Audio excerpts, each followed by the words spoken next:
It's the psychology of the oppressor. So, I don't know that I would love to give you any introductions. I think it's as simple as it can get. But I think our assignment this afternoon is try to articulate what are the characteristics of the oppressor. Today, for example, on the show, a few stories that I heard, I think I was able to underscore some traits of oppressors. Some might be more subtle than others, some aggressive than others.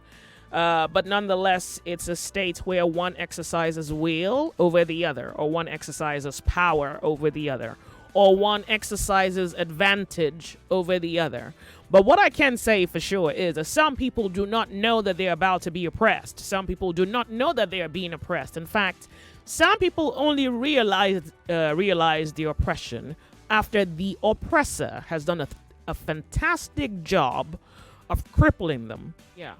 Characteristics of an oppressor are bullying character, being detective, complaints virtually in everything, supposed to give what he don't need that he has. Okay. That the person that needs it he don't have. Can never give accolades. Oppressor will use psychological warfare against you. Example, I need 3 million naira to complete my money to go China to import 1 nylon machine. My sister Ada is one of the big society ladies. Give me this money to add. You may go. You know agree. But if she can give me about 1 day in life, if you can cost me. That is the meaning of oppressor. Yeah, the mindset of oppressor, that I've noticed most times is manipulative. Okay. People tend to take advantage of situations. Okay. And most times it tends to affect the peaceful-minded. Most peaceful-minded tend to, allow certain things. They have that level of mindset to tolerate a lot of things. Okay, so now let's talk about that for a minute. When the peaceful person tolerates the oppressor in a bid to, I think the objective for the peaceful person is to allow for peace to reign. What happens? What's the mindset of the oppressor at that point? The mindset of the oppressor of that moment is just to take advantage, because he realizes that the person always tends to allow peace to reign, allows on certain things, accepts on certain things ordinarily. So does the peaceful disposition resolve the issue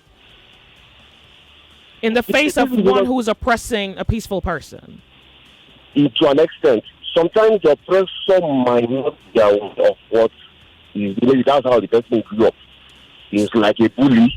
A person who is not aware, if you tell them, look, I might be rude to you, and I might not know it. If a person doesn't know that they're doing something, we cannot call them something. We can't tag them. The reason we're saying an oppressor is because we have proof, or there is evidence to judge this person as an oppressor. If a person does not know, they cannot be guilty.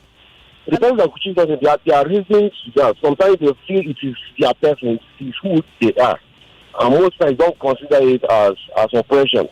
They tend to maintain and insist on that. Are you saying that they don't know? So if a person is taking undue advantage of someone, they don't know? No, what I'm saying is that sometimes it comes out of the fact that people don't want to change who they are.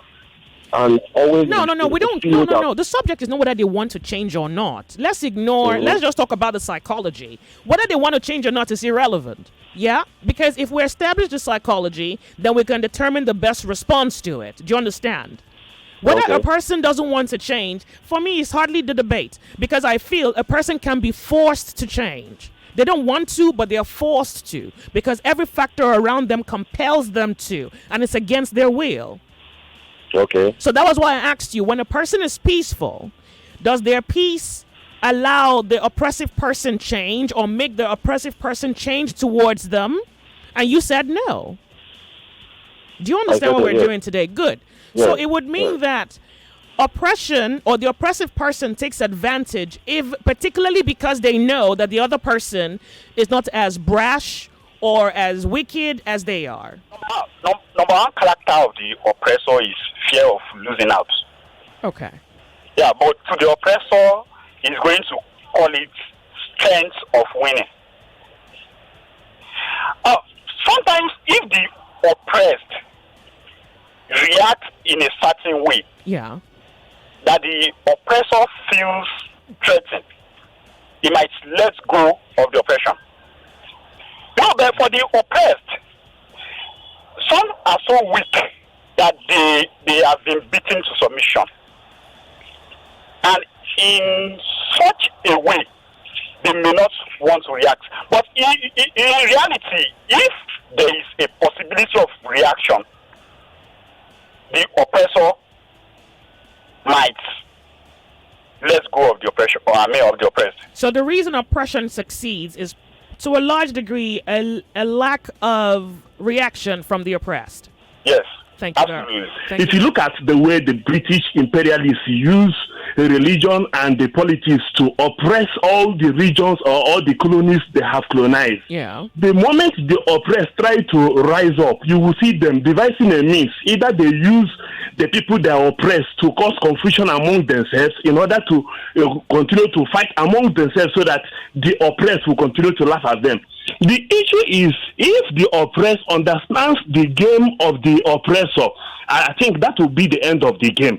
But most of the times, just like the Bible says that the devil only come to kill and to destroy, that is the mindset of the oppressor. They always make sure they put confusion there, make sure that the oppressed do not have a way to breathe in order to sustain the oppression. I hope you are with me. Yeah, I'm with you. So what are some of the mechanics that they use? So manipulation will be one of it?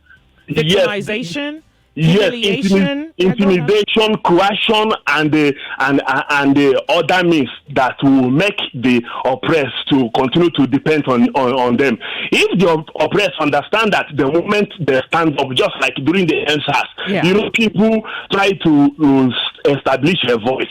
The moment those who use the whims and caprices of what they use to confuse us stepped in, there was confusion, and when people didn't know what they were doing, that was the end of the whole game. So the oppressor always use the weakness of the oppressed in order to work on their mind, which include intimidation, the mind game, and the confusion in order to sustain the imperialistic tendency. Fantastic. Thank you very much. Thank you very, very much for calling. An oppressor is a narcissist and has an arrogant personality. Arrogant personality. Yeah, but I want to use a little illustration of something that happened to my daughter 2, 3, or 4 years ago. Real quick. She was 2 years old. And we have this pastor of a parish that we attend. Okay. He's giant, he's tall, black, dark in complexion, very huge man. So whenever he sees my little daughter, he roars at her. She gets scared and she screams. She shouts, she starts crying, and then I come to take her. He's the pastor. But then I didn't know he was bullying his wife. I didn't know then he was an oppressor at home, and he did a lot of evil at home with his wife and family and his children. Yeah. So, but I didn't know then because they were covering up because he was a pastor. He was heading the church.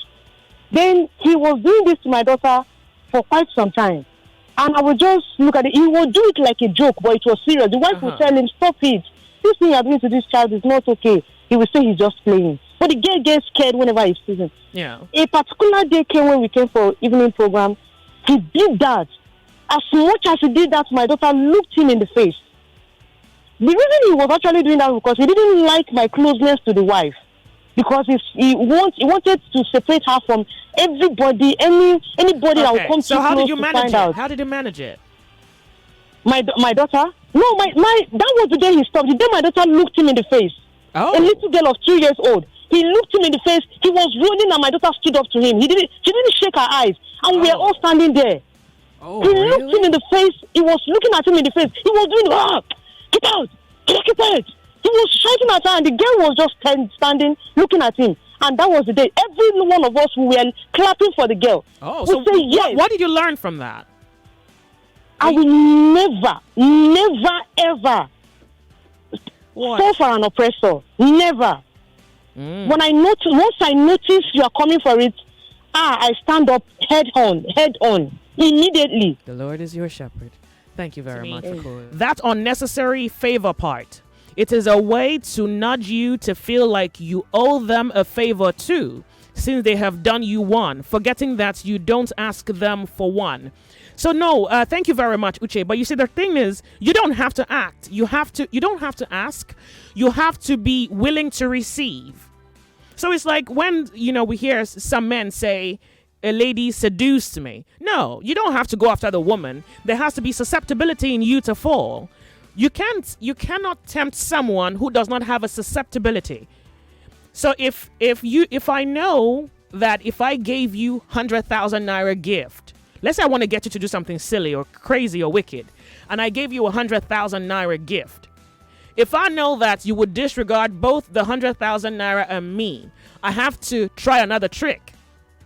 So the problem is not that you owe them, is that you are also yourself susceptible. It's just you're probably not equipped, you don't have the means. Yeah, or maybe you don't have the opportunity, but you're fit for function. Someone can set you up, and then the same thing, well, what is in them is also in you, but you just don't have capacity.